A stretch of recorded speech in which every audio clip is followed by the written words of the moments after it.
రాష్ట్ర ప్రభుత్వం యుద్ధ ప్రాతిపదికన 6 గ్యారెంటీలు అమలు చేసిన కృషి చేస్తుంటే కొంతమంది అధికారుల తీరును అందుకు పూర్తిగా విభిన్నంగా ఉంది. అయితే అధికారుల అలసత్వంతో గ్యారెంటీ పథకాలు అమలుకు విమర్శలకు తావిస్తుంది.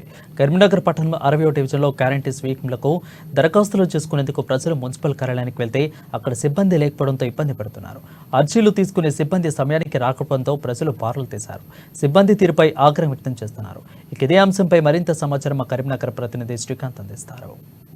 కాంగ్రెస్ ప్రభుత్వం ముఖ్యమంత్రి రేవంత్ రెడ్డి ప్రతిష్టాత్మకంగా చేపట్టిన 6 గ్యారంటీ పథకాల అమలుకు సంబంధించి పెద్ద ఎత్తున కూడా దరఖాస్తులు వచ్చిన విషయం తెలిసిందే. అయితే ఇటీవల కాలంలో ఏదైతే 200 యూనిట్ల ఉచిత కరెంటుతో పాటు గ్యాస్ సిలిండర్ ధర 500కే గ్యాస్ సిలిండర్కు సంబంధించి ప్రజలైతే పెద్ద ఎత్తున కూడా మార్పులు చేర్పుల కోసం కూడా ఈ స్థానిక మున్సిపల్ కార్యాలయాలు 60 కరీంనగర్ నగరంలోని 60 డివిజన్లకు సంబంధించి 60 డివిజన్ల ప్రజలు కూడా ఏదైనా సవరణలకు సంబంధించి మున్సిపల్ కార్యాలయానికి తెల్లవారుజామున 7 గంటల నుంచి కూడా క్యూ లైన్లు కడుతున్న పరిస్థితి ప్రస్తుతం మనం విజువల్స్లో చూడొచ్చు.